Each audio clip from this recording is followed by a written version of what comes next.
গত বছরের জুলাই অগাস্টের হত্যাকাণ্ডের ঘটনায় ক্ষমতাচ্যুত প্রধানমন্ত্রী শেখ হাসিনা সহ তিনজনের বিরুদ্ধে করা মানবতা বিরোধী অপরাধের মামলায় পুলিশের সাবেক মহাপরিদর্শক আইজিপি চৌধুরী আব্দুল আল মামুনের রাজসাক্ষী হওয়া নিয়ে পুলিশ বাহিনীতে মিশ্র প্রতিক্রিয়া সৃষ্টি হয়েছে।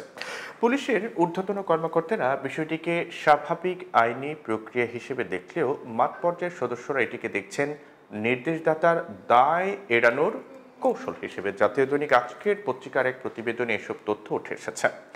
প্রতিবেদনে বলা হয় যে আন্তর্জাতিক অপরাধ ট্রাইব্যুনাল 10 জুলাই এই মামলায় অভিযোগ গঠন করেন। এর মধ্য দিয়ে মামলাটির আনুষ্ঠানিক বিচার শুরু হয়েছে। আর সেদিনই এই মামলার আসামি চৌধুরী আব্দুল আল মামুন রাজসাক্ষী অর্থাৎ অ্যাপ্রুভার হওয়ার আবেদন জানালে ট্রাইব্যুনাল সেটি মঞ্জুর করেছেন। মামলার অপর আসামি হলেন সাবেক স্বরাষ্ট্রমন্ত্রী আসাদুজ্জামান খান কামাল। রাজসাক্ষী হওয়ায় এখন সাবেক এই আইজিপি আর অভিযুক্ত থাকলেন না, তিনি এখন মামলার সাক্ষী হয়ে গেলেন। আইনজীবীরা বলছেন যে রাজসাক্ষী হওয়ায় চৌধুরী মামুন জুলাই হত্যাকাণ্ডের অভিযোগ থেকে অব্যাহতি পেতে পারেন। রাজসাক্ষী হওয়ার শর্ত অনুযায়ী একজন আসামি যখন তার স্বার্থে পূর্ণাঙ্গ সত্য প্রকাশ করবেন, অর্থাৎ তার অঙ্গীকার অনুযায়ী সাক্ষ্য দেবেন, তারপরই তিনি মুক্তি পাবেন বা আদালত তাকে মুক্তি দেবেন। সেক্ষেত্রে বলা যায় যে চৌধুরী মামুনকে মামলা নিষ্পত্তি হওয়া পর্যন্ত মুক্তির জন্য অপেক্ষা করতে হবে। জানতে চাইলে আইজিপি বাহরুল আলম আজকের পত্রিকাকে বলেছেন যে এটি একটি আইনি প্রক্রিয়া, এটা ঠিক না বেঠিক সেটা বলা তার ঠিক হবে না, তবে এতে পুলিশের উপর কোনো প্রভাব পড়বে না বলেই মনে করেন তিনি। জুলাই অভ্যুত্থানে পুলিশের গুলিতে হতাহতের ঘটনায় সারা দেশে এখন পর্যন্ত 761টি মামলা হয়েছে। এসব মামলায় পুলিশের 1168 সদস্যকে আসামি করা হয়েছে।